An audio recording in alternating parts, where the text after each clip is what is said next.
Au début du mois d'octobre, le gouvernement a communiqué autour de l'ouverture du fonds BPI France Entreprise 1. Ce fonds a été présenté comme pouvant permettre aux investisseurs d'obtenir un taux de rémunération 12 fois plus élevé que le taux de rémunération du livret A. Il a aussi été présenté comme devant permettre aux investisseurs de soutenir les entreprises françaises. En réalité, la présentation effectuée par le gouvernement n'est pas totalement correcte. Ce fonds auquel vous pouvez souscrire depuis le 1er octobre jusqu'au 30 septembre 2021 est un fonds commun de placement à risque, un FCPR. Avec ce fonds, on se situe dans une situation de private equity, c'est-à-dire qu'il permet de financer des entreprises non cotées. Contrairement à ce que peut laisser croire la présentation faite par le gouvernement, ce fonds n'est pas constitué uniquement d'entreprises françaises. Il n'y a en réalité que 70% des entreprises qui sont des entreprises françaises. Ensuite, ce sont des entreprises étrangères. Ce fonds est géré par BPI France et plus exactement, il s'agit d'un fonds de fonds. C'est-à-dire que les entreprises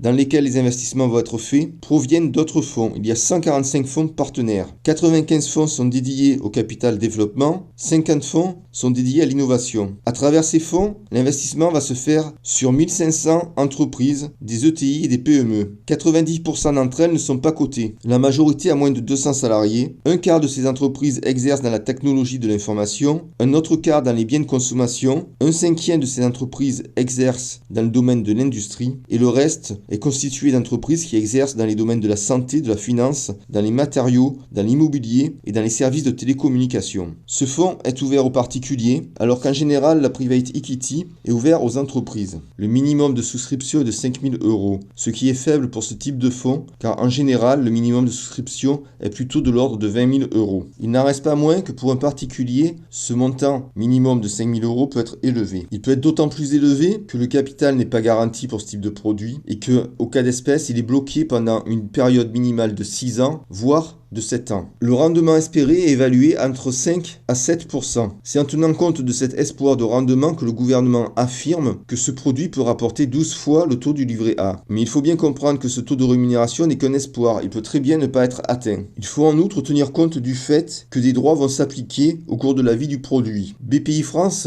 estime que le taux maximum des frais annuels en moyenne va être de l'ordre de 3,92%. Ainsi, le rendement net va être plus faible que le taux de rémunération annoncé.